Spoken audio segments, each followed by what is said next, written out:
O presidente Lula volta a defender a boa relação com Arthur Lira para aprovação de projetos do governo na Câmara dos Deputados. De Brasília, André Anelli. Lula reconheceu que ainda não tem uma base de apoio consolidada no Congresso Nacional. Segundo ele, a situação abre a necessidade de negociação, inclusive com partidos considerados de centro e de direita. O presidente fez as contas de que, atualmente, o PT garante 70 votos e a esquerda unida 136.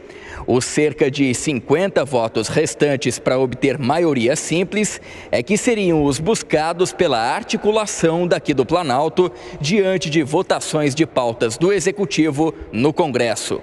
Foi quando explicava essa matemática que Lula voltou a dizer que precisa de Arthur Lira. Conversar com Lira é uma obrigação minha, ele é presidente da Câmara.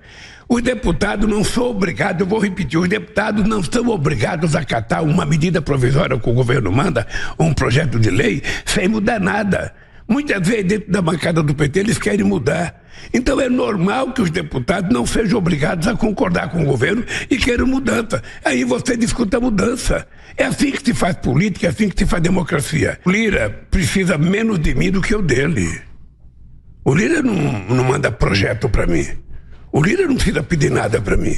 Eu é que tenho que mandar o projeto de lei. Essas afirmações foram dadas durante a live que o presidente fez antes de embarcar para o Paraguai, onde participa da posse do presidente Santiago Penha nesta terça-feira.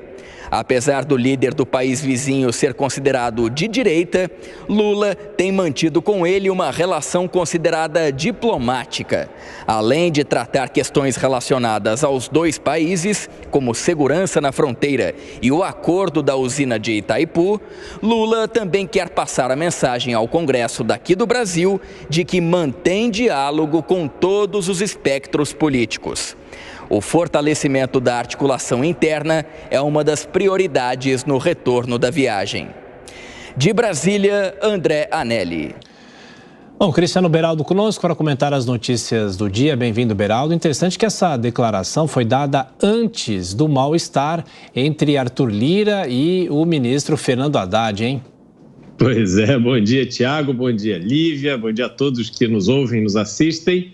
É interessante a gente perceber dessa fala do Lula como ele incorpora para si a própria presidência da República, então não há uma institucionalidade na cabeça dele, ele é o poder supremo.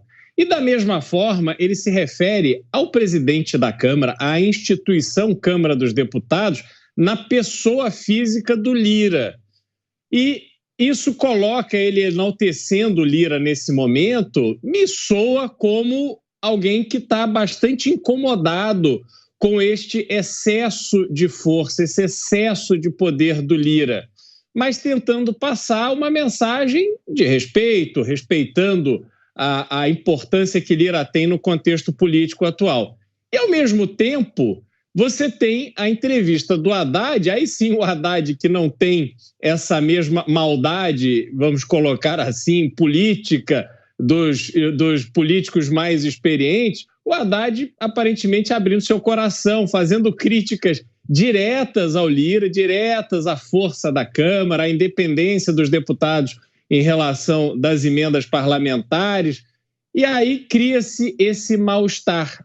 Essa disputa de poder, Tiago, ela tem tudo para acabar muito mal. É nesse ponto que eu quero tocar com você, Beraldo. Primeiramente, bom dia. É possível, então, que esse embate ou esse mal-estar entre os dois possa acabar prejudicando o andamento da votação do novo arcabouço fiscal na Câmara dos Deputados? Já mostramos que houve esse cancelamento da reunião entre líderes e técnicos que discutiria justamente as mudanças, a proposta que foi aprovada primeiramente na Câmara, mudanças que foram feitas no Senado Federal. Um alinhamento para se tentar manter essas mudanças ou não seria discutido nesse encontro. Esse cancelamento pode ser só um susto de Arthur Lira, só uma mensagem, ou pode ser que tenhamos problemas no tramitar dessa proposta? Lívia, eu acho que a palavra certa não é atrapalhar, é encarecer, né? Porque a política brasileira hoje se resume a uma grande e permanente negociação e aonde sempre há troca, né? A Câmara dos Deputados, para atender os interesses do governo, ela exige uma série de coisas, exige dinheiro através das emendas, exige cargos, espaços, orçamentos.